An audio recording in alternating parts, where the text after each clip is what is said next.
Thank you for joining XRO, which is India's first AR/VR MR podcast, and I'm really, really happy to have you, Rajat. So just a little introduction to my listeners who don't know about you. So, Rajat Oja is the CEO of Gametronics.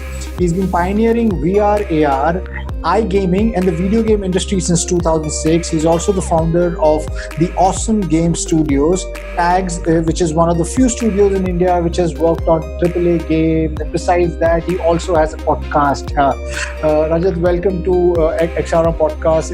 It's a delight to have you on the show. So for the people who don't know about you, can you give a brief introduction on you, your journey, the gaming industry, and your company, both Gametronics and Tags? Thanks, Eddie, for having me on your show. I'm loving this, the whole podcast thing and, the knowledge sharing platform and everything. So very quick, and this is my 47th podcast, basically like, a webinar or podcast put together during this last 1.5 months, so I'm kind of enjoying this, and especially this is a good platform. So quick, so I started 25 years ago, in the game industry per se, you know, uh, so, um, so in fact, the whole thing started in 1989 when I saw Atari, which came to my house, Atari, 2600, and I was like completely blown away because we had TV, early on and stuff, but it was very unidirectional, idiot box kind of feel, right? You're just seeing something, what is being thrown at you. And here I was sitting and controlling the pixels and the screen of the TV. It was the moment for me, and I figured out that there is something what I wanted to do in my life,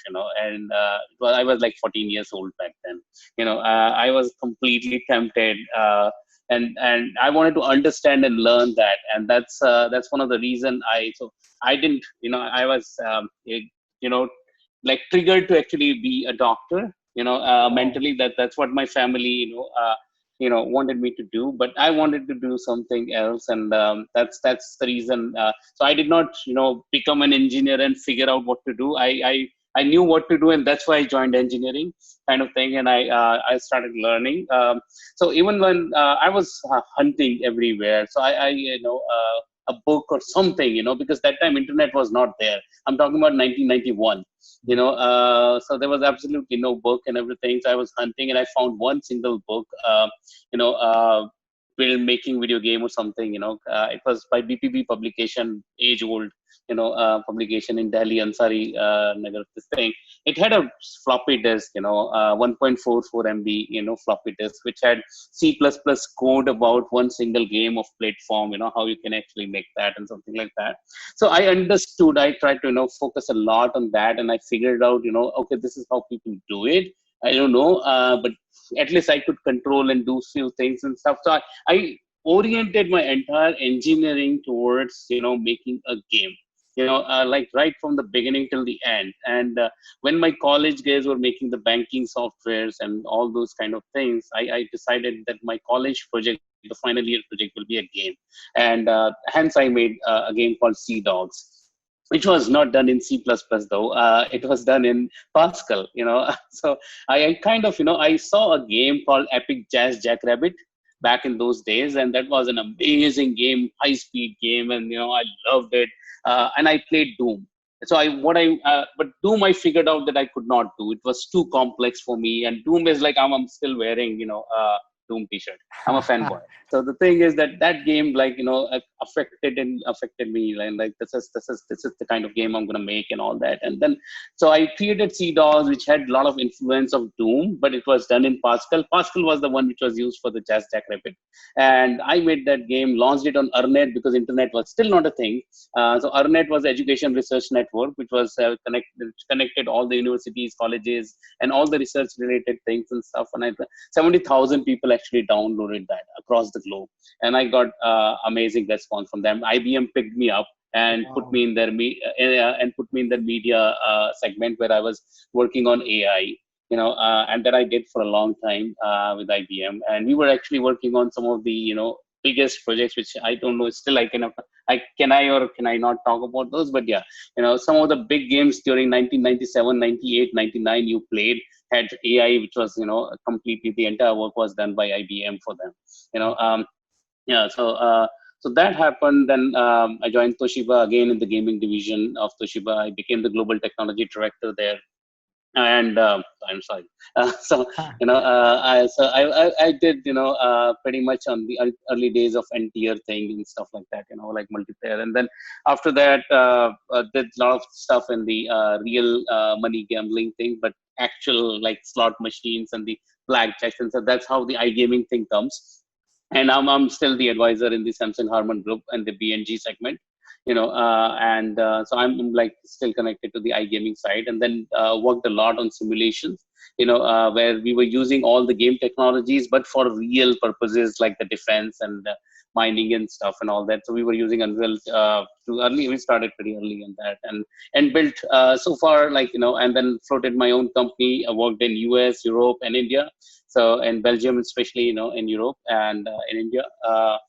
So 25 years in total. My first brush with VR was in 2006 when we actually built for Indian defense, using VR. So that time Vuzix used to be one of the big company in VR space, and those VR headsets were nothing like your Oculus and all these. Those were like big, huge helmet kind of thing, like that was like my entire body weight, and just that that device was kind of then. So that I have seen the evolution. The people keep cribbing about when we are it's a shoebox tied to your head and all those things. Okay, yeah, sure, just go back in time and see what it was. You'll understand how evolved it is, what you're actually witnessing now. And I've been the backer of Oculus when it was on Kickstarter, because I believed in this technology, and I got my hands early on, back in 2012 itself in August, when we got the first Rift,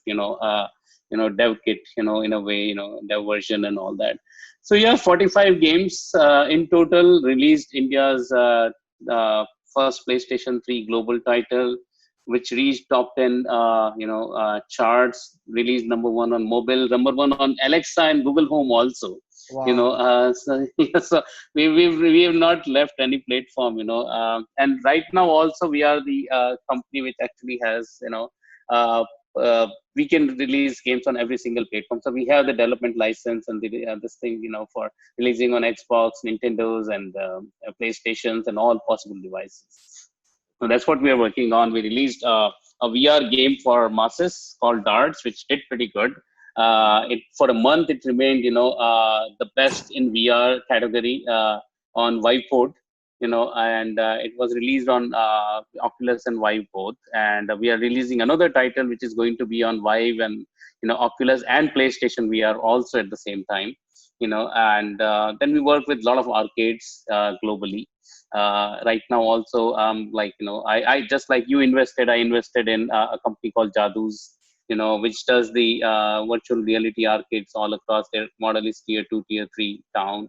And so yeah, that's what, it's an amazing journey, 25 years, and it will take 3 to 4 minutes or 5 minutes. I don't know how long I took to, talk about it, but yeah, it is.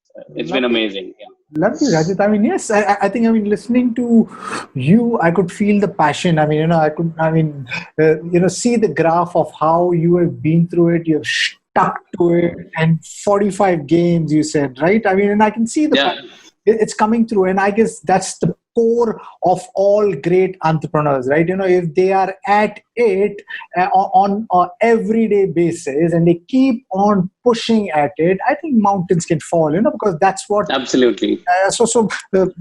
Congratulations on to whatever you'll be doing, and wish you more success. Thank you. 7 podcasts in this 3 months. Is that what? Yeah. Did I hear it correctly? Yeah, absolutely, you did. How cool is that? Now that somehow is, for me especially, it's like, Eddie, there's somebody else who's doing better than you. So that's like really, really cool, because I think these, like, I know a lot of people who during this COVID have, the world has gone on lockdown. They personally have gone on a lockdown also. They have thought, right, okay, we are on a holiday mode. Let's mode, right? Eat, chill. But there's people like you who understood that this is an opportunity, and this is an opportunity for you to learn, get to understand more, and especially, spread your knowledge on what you're doing, and make this world a better place, because the world, I think, is going to be completely different post-COVID, and I don't think many people understand the impact of this. So Yeah. great. I mean, so Thank tell you. me, let's start with COVID-19. Since we are all still under some kind of a lockdown, though it's India has opened up on 8th, they say, but still Yeah. we are pretty much apprehensive. We are living in completely uncertain times. You are unsure about still stepping out, but Sure.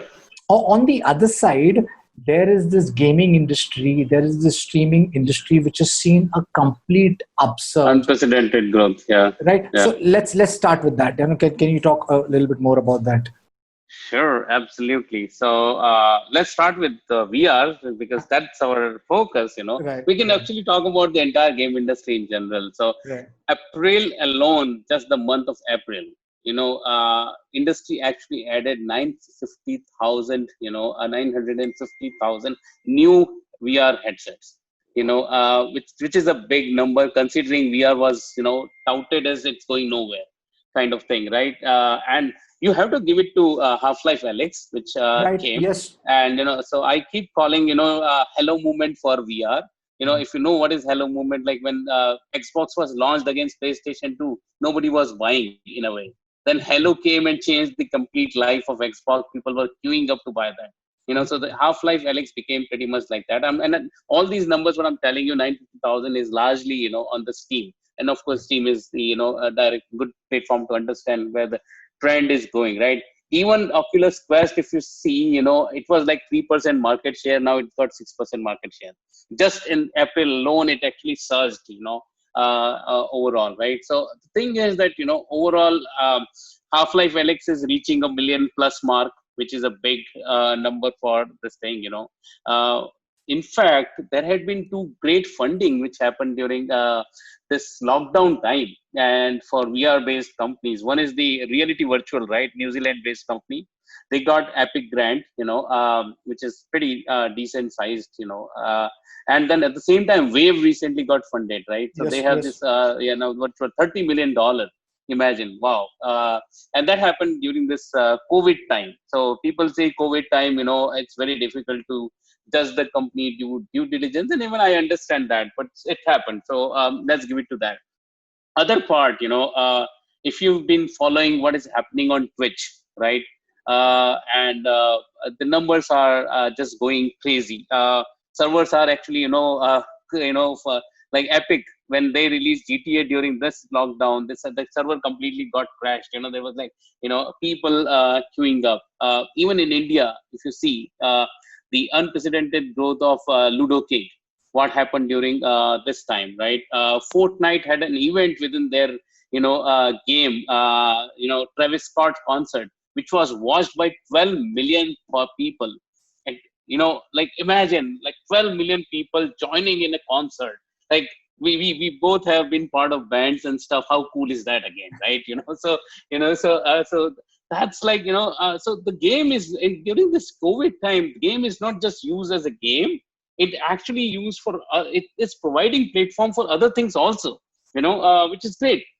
And then this happened. Animal Crossing came and became the number one grosser for and the launch title for Nintendo. Like imagine above and beyond Zelda and Mario, right? So you have to say like because of this COVID, the Call of Duty Warzone, another game, perfect timing, launched just before the lockdown started, and look at the growth over there. So every platform like Mixer, Twitch, all of these platforms actually saw 30 to 40% surge, in this thing during COVID time. Even our games, what we released and forgot about them. In fact, like we were not marketing those games and stuff. Saw 50 to 60% rise, and suddenly the cash register was ringing, all of a sudden from the games which are like in the graveyard somewhere, right? We did not even care a damn about those because we were working on some titles. I think it had been a great time for releasing games, and if you had game which was almost there kind of thing and stuff. But for some of the games which are far more complicated, games which are on console kind of environment and stuff, where you need to have certain type of environment, and those are IP bound to your studio and all, those actually suffered. during this lockdown time. So they were having a little harder time. So even if you have the holiday release time and stuff like that, so probably the quality will suffer initially, but then they'll come up with the patches and stuff.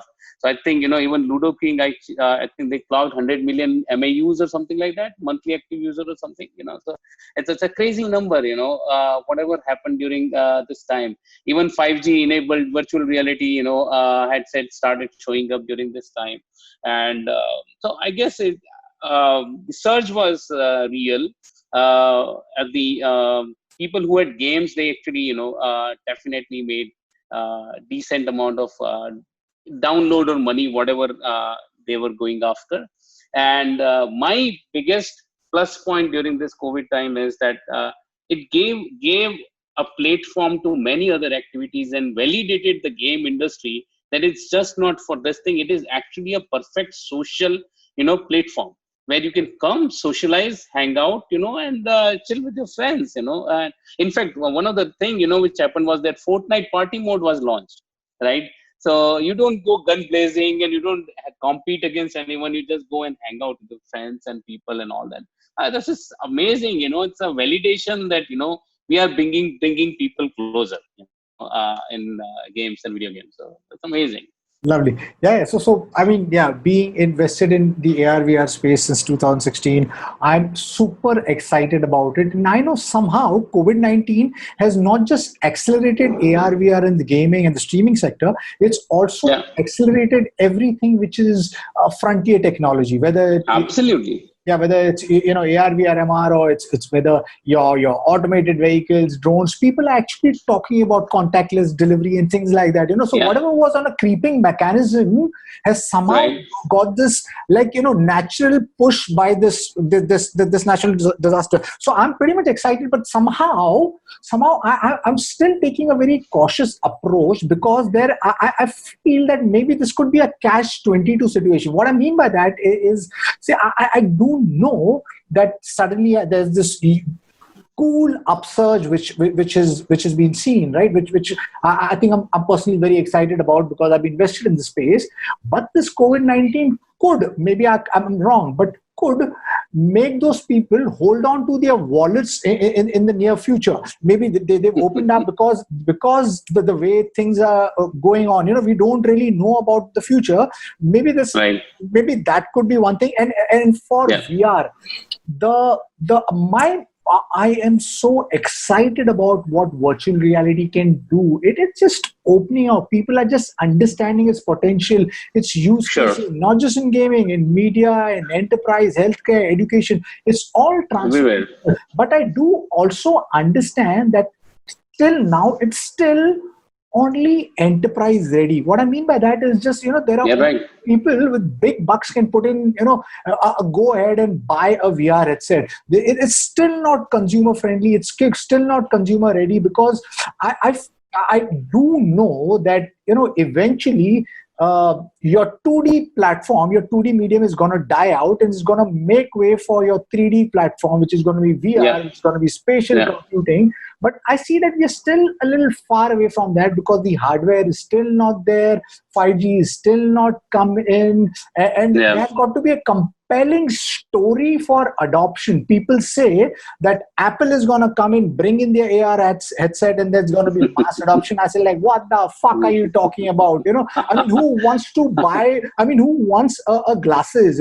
So till the time we don't have a compelling narrative that this wearable headset has more utility than a phone and a computer put together, and the price point, until the price point is not something which is appealing to a common person, I don't see VR going ubiquitous. I know it's, I don't like to use the term, but I think it is inevitable. It's inevitable that VR will go mainstream, but I feel that there are these drawbacks, which I think some of the biggest companies are working on solving their problem. Now, I'm going to play a devil's advocate and give it again one more problem. You have been doing something with in the theme park space, the location-based virtual reality entertainment space, right? Yeah. Yeah. That had last year had seen a complete upsurge with the likes of your Dreamscape, Void, Sandbox, and Hologate coming in, getting a lot of traction, investor Yeah. interest.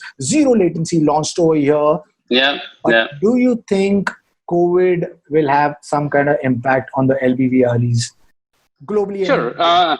Absolutely. So yeah, one of the things which I focused on games, but yeah, theme park is our biggest cash cow right now. But okay, coming back. So just going back with whatever you said about the AR and VR, about the cost being factor and all those things. Just want to add one more thing. AR, as a matter of fact, should be your natural expression. If it is not reaching that, it is not going to hit. It will remain a gimmick. And I'm pretty sure that it will become, but not with glass, not with all these kind of things. There are better technologies, better things, better ways of doing that, which we can probably talk later or some other time. But the thing is, it has to be your natural expression, otherwise it's gonna fade. Whereas VR is your teleportation mechanism, right? I want to actually you know uh, go to some location, let's say Ladakh, which I can't do right now. My VR is my forgetting suspension of disbelief kind of thing. So coming back to the theme park and the LBE and LBVR, serious hit. And saying this actually hurts my business, but the thing is that we have created theme parks in Dubai, Abu Dhabi, Italy, Australia, and India. And we were actually working almost at the verge, and we are still at the verge of closing one of the biggest theme park in India, which is like around 180-acre, no, in this particular domain, not necessarily overall biggest park, but it's a 180-acre theme park, which we were like almost there, completely got suspended at this moment because of COVID. Because and I don't know when it will open, or whether it will open or not. But the thing is that uh, see, theme park is all about having fun, and contacting people. You get in touch with a lot of things, like how footfalls work, 10,000, 12,000 in Ramoji, and even SL World and all these kind of things. With a similar thing with LBV, LBE, LBVR, all the more because you are wearing a headset which is unhygienic in a way, because you're constantly exchanging with some people. You definitely have those ninja masks and all those kind of things, and you have UV but not every place will have that kind of thing. And even if you do that, you still the walls and other things in zero latency. You talked about zero latency, how they have actually created that entire, you're bound to touch certain things over there and stuff. So people understand all these things. So I think this year is going to be really, really slow, for LBVR, and even theme parks. So the good thing is that, so Yeah. the theme parks which got opened, in the recent time, suddenly saw like a few minutes, those were like completely booked. I don't know. I'm not advocating that it should happen, because people should maintain. But I think people were so done up with this whole stay-at-home thing and stuff. They wanted some sort of let's just go out and have fun kind of feel to that. But at the same time, one of the most brutal firing which happened, the pink slip thing happened rampant, which it happened in the theme park industry, where massive workforce was laid off. We did not do that. Fortunately, we kept every single resource and we took care of them and all that. But I don't want to name them, but all the big five, I can say, went through that awful process of laying off some of the finest minds. Right. And because the thing is that we need to understand from their point also, that they live on everyday earning, right? And Right. a theme park or LBE, LBVR being closed, and people not coming in, there's no point in keeping the this thing. But it's kind of brutal, but at the same time, that some of the places which are taking care, like Genting Island, they are taking extreme care of opening up, when to open and all those things. So people are you know taking, I would say, baby steps towards opening. Those who did, well, they actually they are breaking the whole this thing. But good thing is that people are there, people are ready to pay, people are ready to come in, kind of thing. But and especially in the VR space, like Springboard VR and Synthesis VR, which are actually the arcade center providers. I'm pretty sure they are so they're good friends, but they're definitely hit right now. Because this is not happening. So I personally think that VR in public spaces is anyways kind of very unhygienic, and even if you take extreme care, I'm like kind of skeptical sometimes. That is there a way I can bring my own VR and consume your stuff? But that's not going to happen, right? So but so yeah, that's what it is. So I'm a big believer, and even in all the theme parks we have done, we have used VR extensively. And we take extreme care of hygiene part and stuff like that. But it's kind of right now it's taken a big hit. Right. And I think the impact will be seen till at least till November. Yes, yeah. So it's quite sad because I mean, it's everybody knows about that. It was LBVRE which was driving the conversation forward of adoption. The Yep. adoption of VR. Out of home experience, basically. Yes, yeah. So yeah. The adoption of VR was kick driven by LBVRE, and suddenly this had to happen. And it's so. Bad for all of those people. I mean, even you, you said you had like a 180-acre space, and I really hope and I wish that things come back to normal, and it opens up soon, because you know what, I don't think we humans are meant to hole up in a house. We need to have touch. We need to go meet people, go out, sit in theaters, go out in parks, because that's the only way. I mean, we evolve, and I wish and I hope and I pray that this COVID thing is like a minor roadblock in a human history, from which we learn and grow, and things come back to normal. So I agree. Yeah. So education system or rote learning education system has been killing the entire industry and system over here in India. People are talking about gamifying education. People are talking about, just because of now virtually, I mean, right now, somehow I feel that we kind of missed the bus because of those things which I spoke about, the price points and the hardware not being up to the mark is the reason, I guess, today we have makeshift Zoom universities, and for in the name of education, right? When it could be these virtual reality based experiential learning, where you touch, feel, and stuff like that. But somehow I think we've kind of missed the bandwagon. So coming back to the education part, which I think I'll just add to this. So in 2015 we did a telepresence VR experience for ICICI Bank. And I had been streaming telepresence since then. Coming from Star Wars, you can see my background and all that, right? So from that school, the telepresence thing was a big thing for me. And I had been talking to colleges. I had been talking to people who are actually providing education right now, including Byju's. I can name that because that did not happen. But, so, and outside India also, like a lot of companies. And so there were like only two companies who actually understood what I was trying to say. One was Microsoft, and another one was ICICI Bank. And they actually used our telepresence software, where people could come in and talk and like freely talk, and not just so. People were asking, how is it different from Skype? Like the Zoom University, what you're talking about, right? But in my thing, like the books behind you, it's a background, but you can actually turn back and you can actually pull out a book, which you can't do in Skype, right? And you can manipulate, you can turn pages. I can actually bring a camera and I can, open, and I can show how to open this thing, right? Or bring a BMW car right in the center of the screen, and people can come, they can actually check the car, they can open the, hood and check the engine, what makes it so great and all those kind of things. So the thing is that it says beyond Skype. Skype can never do that. You can interact with 3D objects. Everything else is Skype. I understand. And it looks gimmicky when we talk about telepresence. You can talk and you can do events and stuff. But you can bring 3D object. You can interact with people. You can give them high five, man. Come on.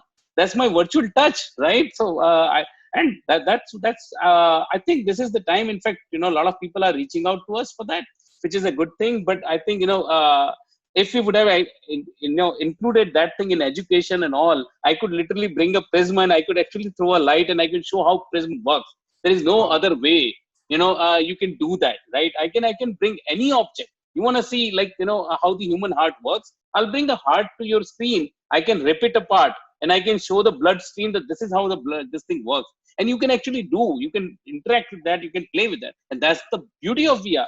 You feel that you're there, and not even if without VR, it's a game technology. So we are using it more like a 3D object in the world, and you can actually do anything and everything which in real life it will be impossible to replicate also. So I think, it should have happened by now, and in a big way. But yes, you're right that we missed the bus. But this is the time we should probably, channelize and focus, and then see how people adapt that. Lovely, completely. So yes, I mean, I've been reaching out to people and making them understand that this is the future. Don't jump onto the makeshift Arrangements, yeah, that you have. Really, I mean, make an effort. We humans are we don't adapt to change. Change comes very difficult. So Yep. yeah, I've been advocating and making them understand the power of virtual reality. So coming back to Right. the learning part, there's this education which is already available free online, MOOCs, massive open online courses. Somehow I feel that the entire education industry is a complete big scam, trying to rip off those common people, those the parents, burdening them with huge education loans, Totally. when you have all of those education already available online free. And somehow I do not understand how these fucking students go to colleges, and there's this teacher who just opens up a book and reads what is already there in the book. You could go home Absolutely. anyway, Yeah. read up, understand, and then maybe come back to the teacher, take expert advice, rather than go. Absolutely. So anyway, I think education is on the verge or the cusp of being disrupted, and AR VR will play a big role. Let's talk Definitely. about your product, Buddy, which you're building for the personalized interactive education. Right. Great. Awesome. So you did some research. Yeah. Awesome. So Buddy is my pet project. So we worked a lot with Alexas and Google Home, and figured out that it's not a controlled environment, right? Whereas where parents actually need very, very controlled, this thing. And all of us, we need, I won't want my kid to just ask what is cocaine and how to get cocaine, to Alexa, right? That doesn't work for me, right? So we thought of making a social robot. It's just a product, it's a hardware product basically, and which where you can call it a smart clock to begin with, but eventually it ends up being something bigger than Alexa and Google Home, because the thing is that in that parents set the time of the kid, and then what are their favorite activities and favorite their hobbies and stuff like that, a couple of things. So one of the big thing, I'll give you a very quick example what parents usually do. Like 6:30 you need to wake up your kid, right? What will you do? You'll have alarm, which is you can just snooze and it's boring. At the same time, you can have Google and Alexa blabber something every morning about some certain things and stuff, and it's not interactive in a way, and or mummies go and keep on saying, keep on nagging the kids, wake up, wake up, wake up, wake up, wake up, and kids will eventually get immune to that and stop responding to that, right? They're awake but they don't want to take any action. So what this does, let's say, your kid, he loves basketball, or music from 70s or 80s, kind of, old soul kind of thing and stuff, so in that case, these are two favorite thing of my kid, let's say, and I want to wake him up at 6:30.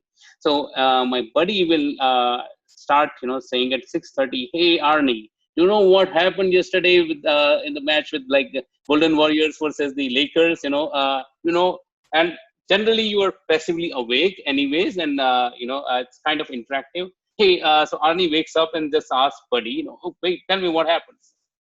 Great, but first just go and brush your teeth, and the time is set for like the same time, which is generally optimized for like optimum time for your brushing activity, 3 minutes, 5 minutes, or whatever it is, and that is the time when it actually engages with the 70s, let's say Doors music, starts playing, some interesting, and that's when you brush, and then you come back and you say like, now show me your lovely smile, and it has the emotional this AI where it understands the 12 different behaviors like laughter, sadness, disappointment, anxiety, and all those kind of things, and you smile and it just is great, and so throughout the day it actually engages with the kid with what kid actually likes, and keeps on evolving over the period of time, because it starts with the basic activities what parents have fed in, but because now you're interacting, so the corpus, the amount of data that this buddy is actually capturing, it starts increasing, manifold, and it starts understanding the kid behavior. So there is no way you can invoke buddy like you invoke Alexa and Google Home or Siri. So time is always the factor for its invocation, and then you engage in the conversation. So conversation is always aligned to what started, what ignited. So that way, kid cannot ask about cocaine. Kid cannot ask about anything. It stays within that periphery. And so, especially when you're selling in America, COPPA compliance and all those kind of compliance, comes. So this takes care of that. So I decide my kid likes this. It stays within that. So it's a artificial intelligent kind of bot. It's a social robot. We have the fully working product ready, which we need to just mass produce and get out in the market. Not just that, we did another cool product, which is basically a very, organic soft toy. So we have the reason why Gametronics is there, because we do games and electronics. And that's how the name came. So that is another pretty cool thing, but I don't know whether it's in the scope and I should market that at this moment or not. But that's another a pretty cool toy what we made.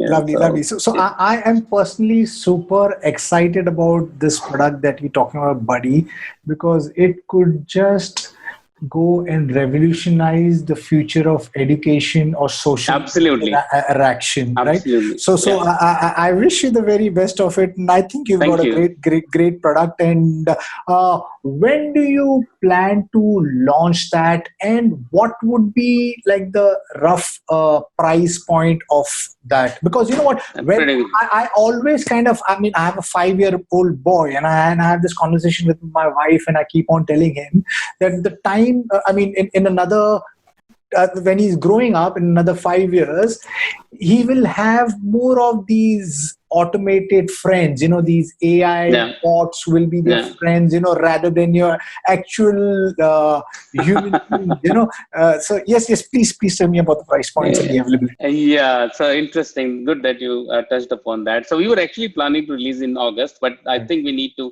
push that time because of the production cycle got affected and stuff like that. But still, we are okay with that, but the price point is very attractive. We kept it below 5,000 rupees. Wow.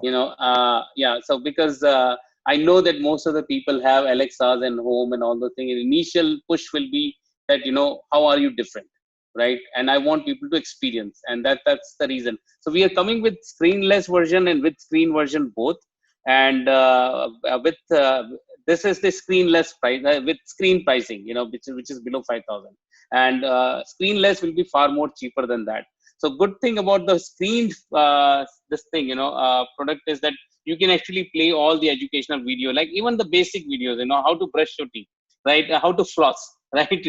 All those kind of things. And at the same time, if you're talking about maths and you're stuck with maths problem, you can just immediately ask, right? And it shows how this is solved, instead of just saying, so you can be within that thing. So we are keeping 5,000 as the price. 4,999 basically is the price point for this product, and I'm pretty sure that it will provide kids a social bot. Which we have seen a lot of social bots coming in the market, right? And many of them actually died, like Jibo, right? Which was a great product, but they were trying to be more like Alexas and those kind of things. Probably they started pretty early when these things were not mainstream, but one thing we were very, very sure that we want to provide a controlled education, etiquettes learning, and at the same time discipline in the kid. And it should always remain within that periphery and never leave that, which we decide for. Because at the end of the day, we are the ones who are responsible for our kids' thing and stuff.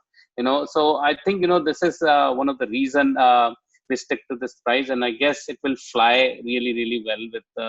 We already have spoken for distribution outside India. And it's been embraced really, really well. And not just for kids, I think this is a great tool for elderly people also who are lonely. where it can be used for reminding them about medicines, their day-to-day activities, keeping them engaged with a lot of you like bhajans, you like something, and on demand kind of thing and stuff like that. And at the same time, it can have the SOS button, which I spoke to somebody recently, that it understands certain sound. Nice. We train it to understand certain things, where it understands the panic situation, and based on that, it sends the messages and stuff. So we are definitely so these are some of the you know uh, started as the hobbyist project kind of thing, because we have done so much, like let's just do this thing and revolutionize everything. Because in theme park we are already doing pretty great. We are like considered as the fastest growing theme park company, largely because we are the ones who are bringing the digital aspect in the physical places. And that's what we did with the buddy and the our smart teddy bear also, which is actually the entire jungle series, where we are bringing the emotional part which we learned entire in our entire lifetime, the making games and stuff, psychology of people playing and all those things, and put those things in the hardware format. So that's what we're doing. Right, right. So So, yeah. lovely, lovely. Yeah, superb. I mean, wish you the very best. I personally am Thank super you. excited about this product, buddy. Right. So, I mean, Sure. today let's jump back into the gaming industry. I mean, because gaming industry has suddenly become more lucrative than the film industry. I mean, Yeah. yeah, the industry is growing rapidly, right? And no longer, I mean, earlier you used to have these shooting games, your racing games, and but right now, gaming is becoming into a complete storytelling. There's like a Absolutely. complete there's a creative narrative storytelling going on, stuff like that. So now there are these young kids who want to understand, who want to get into the gaming industry, right? Yeah. But most of them are pretty much clueless. So for them, the ones who don't know, and what would you suggest, which sector or which expertise they should choose to get into the gaming industry, and I mean it's the wrong word, but what would get get them more money? Because I guess we are all about No. It's yeah, money is yeah, absolutely yeah, needed. so, right, And I wrote some few days back that passion alone cannot win you, right? right, right, If you don't have money, your passion will die, right? When right. you're like struggling to survive and all that kind of thing. So So you should somebody have who one eye on the money. right, so somebody who wants to get into gaming, whether it's an AR developer, VR developer, getting into gaming, or a startup, what would you Yeah. suggest? Yeah, okay. So, of course, it all starts with the number one thing, which is passion for sure, that you need to understand. So, I'll tell you a few things. The gaming is a little more complicated than absolute art forms, right? Where movies and other things. Here, you need to program also a lot of things, right? And so, good that you actually talked about, story narrative game and all that kind of thing. Because last night itself, The Last of Us 2 got launched. And I have been playing for last 7 hours. I've been playing that game. I'm like almost trying to finish that before this weekend is over. It's a heavily narrative. So one great thing is that one single game will have everything what all the entertainment things stand for. It can have an extreme amount of animation, so you can have animated movie within that. Like some games like MGS, Metal Gear Solid kind of game and all that, they have 9 hours plus movie within that. So that means like you're just sitting and watching it, you're not playing it. And those are animated, but at the same time we deal with a lot of live actors and actresses also, because we do a lot of motion capture and everything, where you have to mimic this thing. We have script writers, the same as any other. We have the lighting artists, same as the movie, and we have set designers, just like that. And then the most complex part of it all, we have programmers. So they're like they are giving life to everything else. They are making the actors and actresses run. So here's the thing: if you have your passion, number one thing, then you need to decide whether you want to be if you're great at mathematics and physics, then you should definitely go ahead and actually become a game programmer, because that actually makes sense. You can actually do a lot of things in game. Of course, you can be a game designer also, or something else also, but being the game programmer will be the number one choice, and because it will actually satisfy your craving to see mathematics at work, right? Otherwise, physics concept, you assume, everything is assumption driven, right? Here you are actually making a car and making it run. You're going to see torque at its best, you're going to see the acceleration, you're going to see velocity, you're going to see all the turning angles, and all this kind of thing. We talk about ray tracing, as simple as ray tracing. It's a beaten up concept in mathematics, right? But we see it live today. So who are doing it? The mathematicians, who are making the graphics, that capable. Then if you don't like maths and physics, don't try to be the game programmer. Then there is art. If you are like great at sketching, great at understanding, you have a lack of maths also, then you can become a modeler or something like that. You can do, because modeling requires you to know the 3D mathematics a bit, but you need to have this thing. And if you have amazing color sense and all those kind of things, texture art and other things actually make huge amount of sense to you. If you are a storyteller, somebody who's given one single line, I need a game in which you have to shoot whatever moves, right? Now it's a one line, but the entire game Doom was built around it, right? So the game designer actually took it and took it to that level where you see the progression, you see the different kind of enemies, you have the learning curve, and at the same time you master that game. What gives you that feeling that you are superhero, right? So the biggest thing what game designer does, it actually plays with your psychology. He makes you a fucking, the biggest guy. Even if you are sitting in your couch with a controller with big fat packet of chips and caffeine and all that, but still you get this feeling that, man, I did it. I defeated that big huge boss. You play God of War, you're defeating. So you play with the psychology. So you need to understand the human psychology a lot, if you want to be a game designer kind of a guy. And at the same time, you need to understand how to dissect the games which are already there and figure out how these games are working, the subsystems, systems, and all the core game loop and stuff like that. So there are a lot of things. Unfortunately, India doesn't have too many places where people can actually go and learn these kind of things. There are some in Hyderabad. We have Backstage Pass. In Pune there was a DSK Supinfocom, which is like I don't know at what stage they are, but outside India there are amazing colleges, universities. They are teaching some cool stuff, and people, especially if you come from USC and all those things, I've seen those guys doing amazing stuff from Rochester. You'll see the cool stuff. But the thing is, at the same time, there is huge possibility that people can actually learn a lot of skill sitting here because of this kind of platforms now. At the same time, tons of available Unity resources. And good thing is both Unreal and Unity now, they are very active in India, and they are trying to push, the boundaries. In fact, Unreal is tying up with, Bollywood studios to make, if you don't know, Mandalorian, right? It was actually made inside Unreal Engine, right? So a similar thing is going to happen in India, and they are pushing it really, really hard. So I think sky's the limit. What can be done with these things? All starts with passion and resilience, because this is playing game is one thing. It's like going to a bakery and having eating a pastry or a cake is one thing, and making those is totally different ball game altogether. Not that you like it, that means you can actually make it. So you should understand that there are, and good thing is game industry, there are so many amazing verticals. Like you can be a game blogger, right? You can be a game streamer. You can be a game journalist, right? Like we have Rishi Alwani and couple of amazing guys in India. They they do cool stuff. Then the Kerry Minati, in a way, he does movies, the game streaming thing. Outside India, Ninja and other, there are a lot of people who are doing the game streaming, right? You can be a great game blogger. You can be a professional gamer. So I have this friend of mine, Jonathan Wendell. He's like, so not like very close, but we keep talking, we know each other kind of thing. So he has his own brand called Fatality, and Logitech has the entire Fatality range of products, basically. So what does he do? He's a professional gamer. He doesn't stream, but he does stream, but largely he actually plays for tournaments and stuff and all that.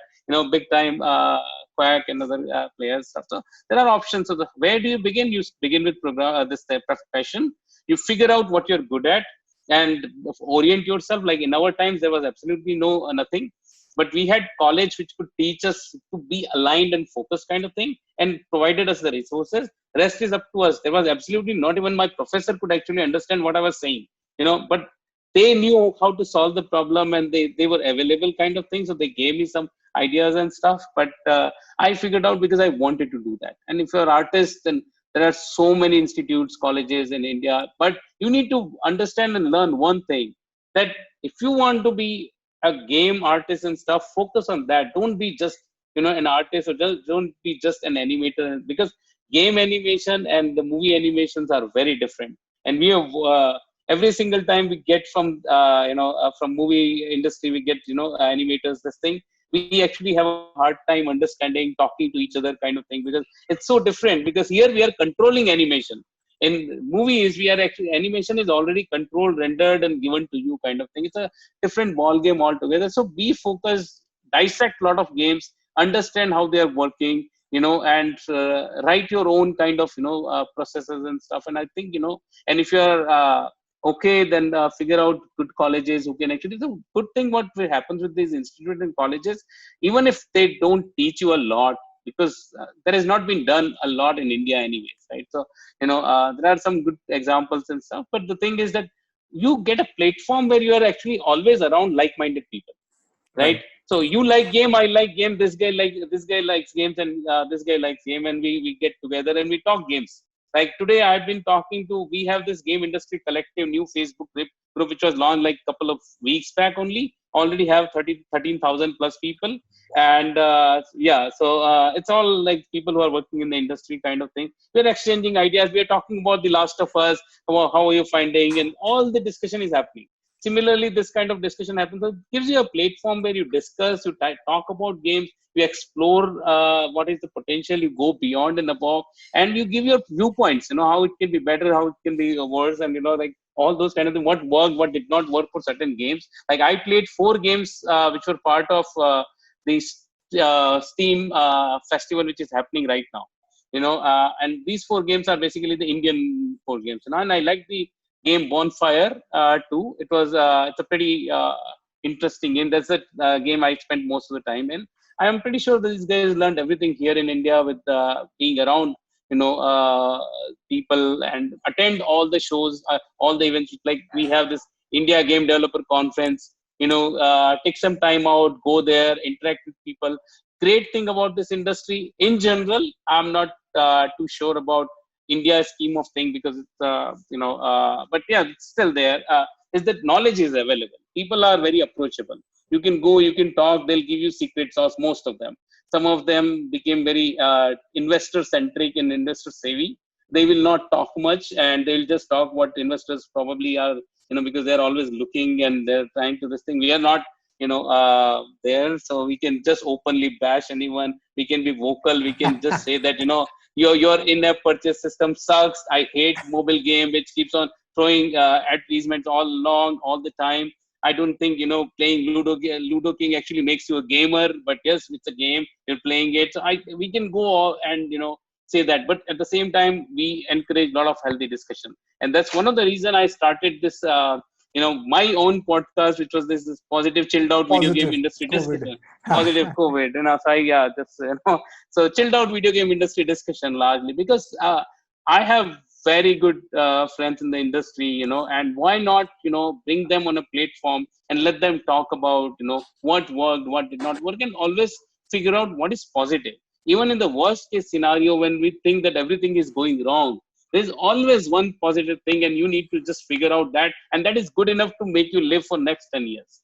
And that's what this game industry is all about. It will actually, make you fall 100 times, will give you suicidal thoughts probably 500 times, all those kind of things. It's a ruthless industry, like some of the games took 9 years to make, 7 years to make. Imagine working on one single game for this long. It becomes crazy. Like 9 years for Team Fortress, 7 years for Oblivion, right? Making even the game we are finishing now, 2 years plus is we spent on that time. It's a VR game basically. So we spent like roughly around 2 years on making that. It's frustrating. You feel like quitting. But what keeps you going is this one thing. That you have to. You're bringing something. You're bringing life. Bringing happiness to people. And all those kind of. You're providing them an experience which they probably have not experienced before, kind of thing. And our passion and resilience on this whole thing. Lovely. So just Lovely. just go after it. Lovely, lovely. positive in that. Yeah, how cool is that, Rajat? I take the word positive.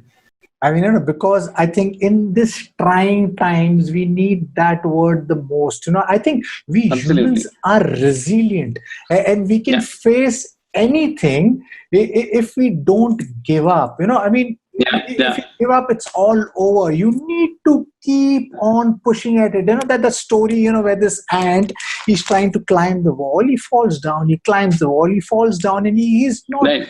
giving up. And one day he Yep. will definitely reach the top, because I guess life That is all one thing about that. keeps you going. Yeah, Yep. that Absolutely. and the only thing that keeps you going is passion. I think that's the most important, and that comes across the most in you. Because and I guess my advice to anybody who comes to me is like, like you said. Your folks would have kind of like pushed you to become a doctor, but you chose Yeah. what you wanted to be. So it's very Exactly. important that you don't run behind the money, but you run behind what you love most. Because I guess if you, Money will come yeah, eventually. what you love most, money, I think, is an eventuality. If you're not Yeah. happy, then you Yeah. don't have anything, right? So Yeah. Absolutely. you spoke about the mathematics and the physics of gaming. I think that's Yeah. extremely interesting. There's companies like Improbable, and there's many Oh others yes. who Oh are yes. building virtual worlds, and somehow Right. it seems, if you understand the maths, it's a copy paste, copy paste, copy paste, and stuff like that. And Yeah. obviously you add in your in your simulation, you add in, try and add in as much as possible the real world physics and stuff like that. So can you Right. dwell on that? How important is the maths and physics behind being a game developer, and what constitutes like a good gaming experience? Right. Oh, good. Gaming experience is all about like sometimes people make silly games. So but you need to be very sure that it's that silly that people actually enjoyed that silliness, right? So there's a game called Die Another Day, which is also part of this Steam Game Festival, which is happening right now. It's a it's a parody game of Death Stranding. So Death Stranding is a big, huge game which was done by Hideo Kojima-san. You know, with so where the guy is just going kind of thing. It's a people call it walking simulator, or they call it DHL simulator, FedEx simulator. They have all the names for that game. It's funny because that game starts when most of the games end. It starts after 18, 19 hours in the game. So they made a parody game of that. But it's such a cut to cut parody of that people who have seen Death Stranding, they will just laugh at every single frame of that game. It's silliness personified, but such great silliness. You do get Goat Simulator. There's a game called Goat Simulator, right? How stupid is that? You are a goat in the game, right? But just go crazy with that thing, and it's gonna work. And that game is a big, huge hit, right? And the same guys actually did this game also. This Die Another Day. So I like this kind of silliness. At the same time, there are games like Flower, which are like meditation. There is absolutely no violence. There is nothing. The games like Journey, Flow, all by the same guy, Genova Chen, that game company. They are all about meditation. So you need to figure out one thing and be like laser sharp focus on that thing, how you can actually nail it. So I keep saying one thing in the game industry, that when you are feature complete, like banking software, when you completed all the features, done. When you are feature complete in games, you're 50% done. After that, your 50% is all about bringing the experience together. And it's all about experience. Games are all about experiences. They're not about, so people should not be seeing your science. People should not be seeing your physics. People should be experiencing it. By default, when you actually drive a car in Need for Speed, you see how your actually movement actually works. Even if you are playing a game with your keyboard or something like that, but you behave, your entire body system works like you're actually driving that car. So we are providing, and that's where the physics and the maths of it actually rocks. Because car is all about that physics thing, right? You deal with the entire accelerations and the torque and the sound. How you actually have different kind of sound, because when you actually hit the pedal and the RPM, I love cars basically. So you hit the pedal, you get that roaring sound. How does it work? If you're making a movie, it's super simple, right? There is somebody who's sitting as a sound engineer. he'll tune it where to match the frame which is there. Here it's in the hand of the player, right? I can pedal and I can remove it completely, and the sound should actually immediately come down. So how does it actually work? So there is a physics element, the sound physics element is there. You're running on water surface, you are running on grass surface, you are running on wood surface, right? It is totally different. Gravity all the time, like in jumping, like you jump in Fortnite, right? How you jump, even two parts coming together is basically physics at work, right?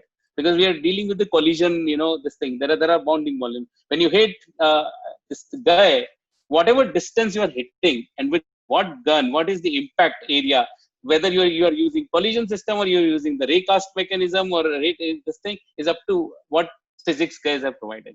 The entire the 3D game basically is a 3D world, right? And the rendering system, how it works, is basically the mathematics of it.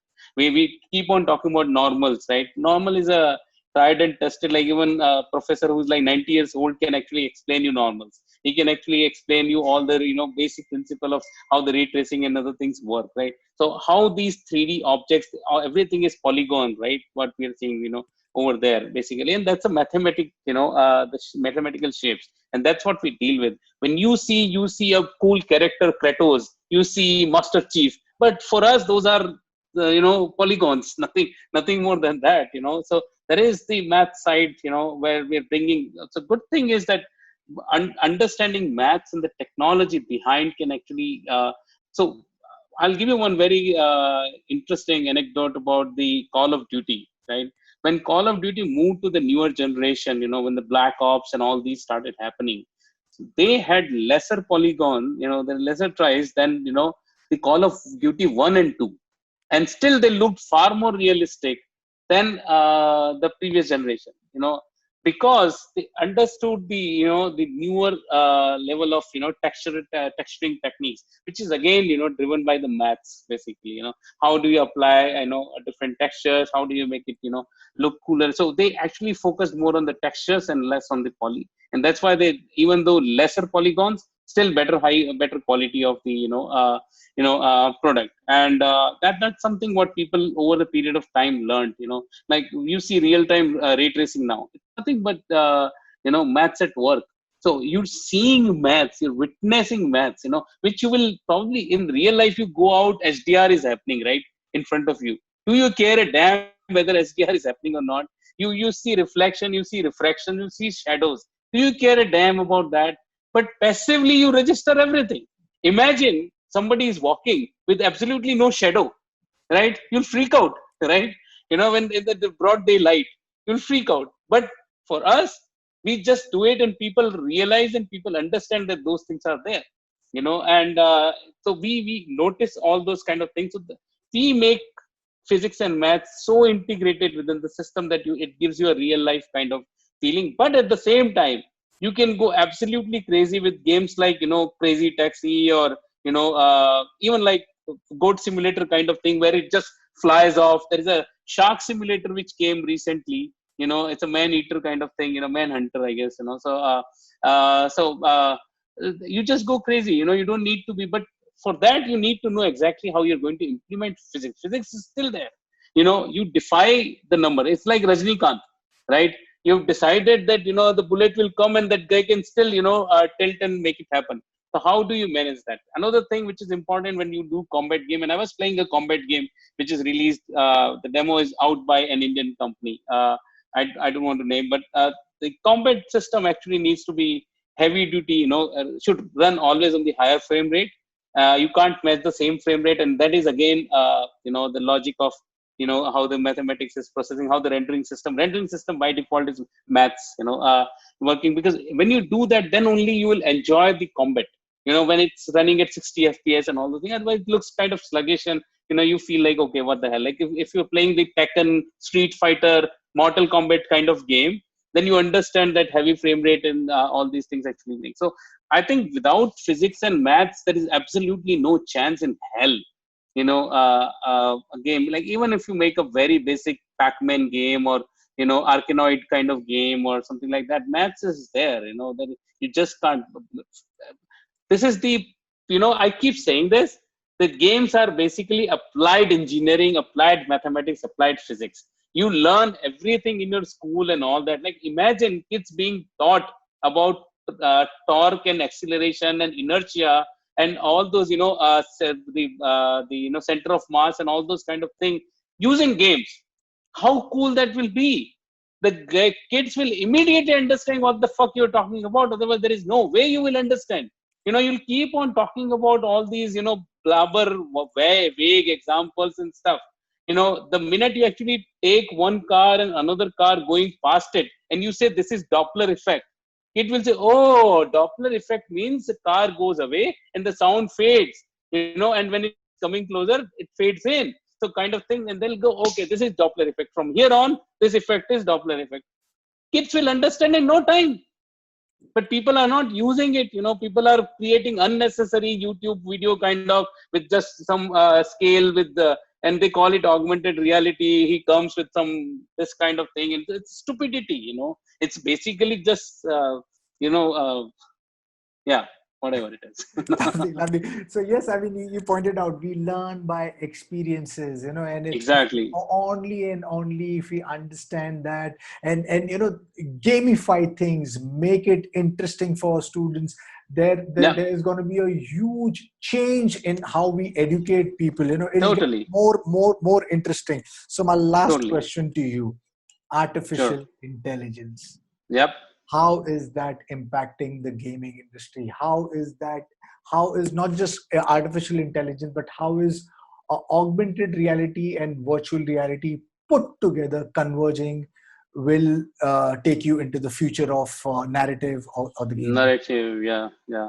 So big believer. So I started, as I told you, I started with AI, with IBM, and whatever people called Watson AI and other kind of AI, I worked on those things in 25 years ago, right? So I think one thing is you already have that basic AI in the games, right? Without AI, again, enemies will not function. The world will not function in the game. Enemies will never see you. They will never shoot at you. All those kind of basic implementation of finite state machine kind of, and shortest path algorithms kind of AI will always be there. But then comes to the newer age AI. Have you seen the Nvidia's AI thing? What they did with the game technology? That's such fucking cool, man. Like, so what they did, they actually, just like you do with the Google, have their vehicles for mapping the streets and all those things. They mapped a couple of streets. They immediately brought this in the game and hardware, and they brought the entire thing in the Unreal Engine, and you have the city bank there. There you go, right? So something like building a city, creating a city in games was like probably like a year job or something like that with a team of 40, 50 people kind of thing, a proper city. Now with artificial intelligence, at work, you can do pretty much the same thing in probably 7 days. You get the world, at the same time, facial recognition is becoming really, really big in a lot of games, which has been tried by PSI, PlayStation I actually did long time ago, having your map on the face of the character kind of thing, and, giving some certain cool expressions and stuff. With VR, it's going to change in a big way. VR, again, the natural way of, indulging with people in the system, voice. And I think and I'm a big advocate of NLPs and the voice-based AI, especially. You've been doing I something with don't. Alexa also. I did with Alexa. I did with Google Home. Ours was the only third-party product which was showcased at the Google I/O stage in Mountain View. So that was a big achievement for our team. Because we were the only one who used the Google Canvas for the interaction part and stuff. But I don't see them as the independent system. There can be games like yesterday, Zynga released their Words with Friends on Alexa, which is cool, which is awesome. And that's definitely, we did our couple of adventures with that. We remained number one for a long time over there, and we saw like within a week we saw 11 million plus conversations and stuff like that. So metrics were great and all that, but I'm more sold on the idea of using that with VR thing. In fact, I spoke when Amazon invited me for their podcast. I spoke about that. Like, imagine I interact with, okay, I need salt. I'm actually, teaching cooking to a lady. in VR. And forget about just the game part of the VR, right? I say, okay, I need salt, and the salt pops up in VR, right? So I don't need to probably, I can't teach every interaction and everything. Half of the time I'll spend, in teaching people. Voice is your most, natural way of communication, right? Is the most expressive thing. Your eyes, you can misread it. Your facial expression, you can misread it, but your voice, you cannot, whatever has been said, is registered. I'm a big believer of that. At the same time, if you've seen how the uncanny valley, the virtual humans are created now. So your replicas and all those things are going in the game with absolute behavior. One more thing which is happening, which is interesting, is that if you play adventure games and stuff, there are choices, and every choices have different route and different path it takes. Now with the more AI, intelligence, this whole AI thing coming up and stuff, the NPCs, the non-playing characters, can actually interact in real life manner also, where you give a broader system to that instead of just giving 3-4 options, and the reaction will change based on my actions. Right. So that is actually happening in a lot of prototypes I have personally seen, where people are actually creating. So the game I'm playing next to the guy, will be probably completely different in a way.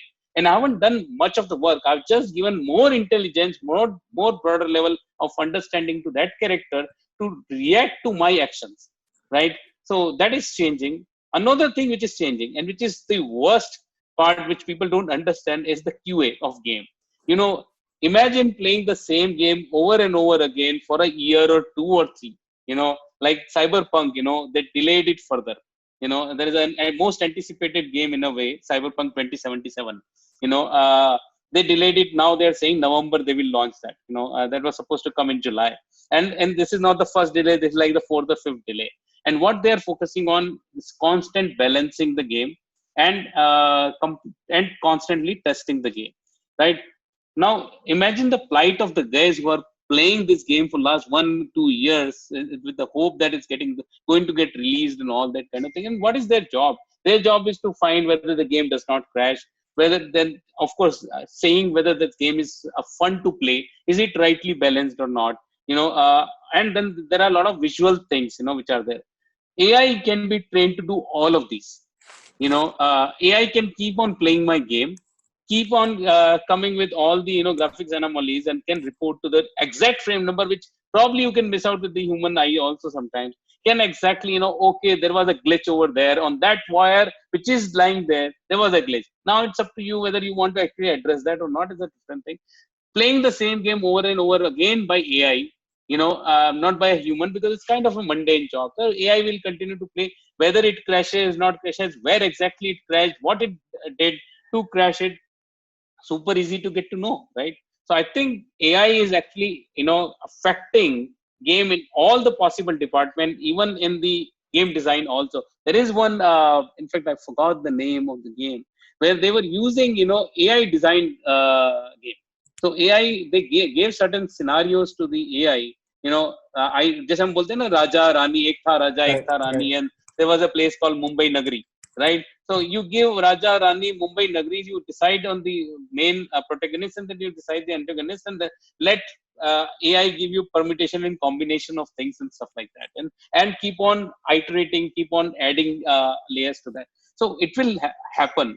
I can, again, I know we are running out of time, but quick anecdote. In 2005, a guy I hired from Mumbai, and I told him, like, what you want to do and stuff. And he said that I want a system where I tell my game what to do, and it designs all the possible things. And I was laughing at that guy.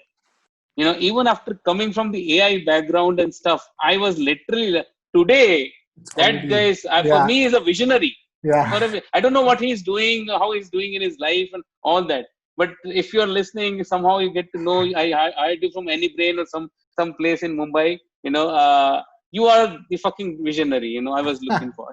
So that's all, in the design, in the creating the world, creating circumstances, creating decision making, which is the programming side. of the thing, in art side of the thing, QA side of the thing, AI is affecting everything. And in virtual reality, all the more because that becomes your engagement, right? Tool, basically. Right, right. So, yeah. Lovely, lovely. Yeah, thank you, Rajat, for sharing all your insights and all the very best for Gametronics and the other Thank company. you very Your much. podcast that you're doing, your Positive COVID Thank podcast. you. I mean, it's most needed at this point in time, because in this trying hard times, you need to make people understand that let's hold on to the positivity rather than negativity, because we need to tide through, come back to normal, and make this world a better place. Thank you for sharing all the Sure. insights. And yes, I think artificial intelligence, I don't think, I'm pretty much sure that artificial intelligence, AR, VR, AI, the converging of that is going to redefine not just gaming, Everything. your enterprise and Absolutely. whatnot, Healthcare, big time healthcare. everything. And on a Yeah. side note, I mean, my kid, a 5-year-old boy, he Mhm. is hung up on winning. So Oh, so wow. yeah, he's hung up, and he doesn't like to lose, and so he wants to win everything, and I tell him, your dada will have to create a simulated world for you where you keep on winning. Now, it comes across Winning a all the bit good. time. Yeah, but that's the future where we are going through, and I don't Yes. see that too very far. Maybe, Not at all. yeah, maybe 2 decades or 3 decades, where we Yeah. will be able to simulate anything and everything, the Yeah. physics of reality and everything, and it's an Yeah. exciting space. I think Yeah. there is nothing which is impossible, and that's the reason It I is also. 1970s dream, man. It is like since 1970s we had been waiting for AI and robots to do our kind of stuff and all those things. And this is probably last 5 years. I've been like, those were amazing. Like, when Tesla became, of course, Tesla had been around, but mainstream and a lot of other things, which has Alexa started happening, all these things. So people don't even realize that it's AI, and Right. that's how natural I think, Yes. everything will be. Even AR and AI, when they'll converge and become one, the thing what we are looking for, it becomes such an default part of your lifestyle that you don't even realize that you are actually dealing with these things. Just like we talked about maths and physics in the game, right? It has to be your natural fitment. I guess, yeah, that is the future where we won't talk about it, but it'll be just a Yes, part of our life, it will right? just be a part of your life. Yeah, Absolutely. yeah, yeah. So lovely, Absolutely. lovely. That's all the very best. And to my listeners, if you like what you Thank see, you. please press the subscribe button. Like always, I'm going to leave behind all the details of my guest, Mr. Rajat Oja, down below, because this is about building a community, and the gaming industry is in such an. I mean, it's growing over here, but it can do wonders. I mean, we can. It's Absolutely. exciting times that we're living in. So thank you for joining us, and thank Sure. you, Rajat. Really appreciate you giving time and being part of XRM podcast. I really appreciate it. Thank you. Take care. Absolutely. Thank you very much. Yeah. Right.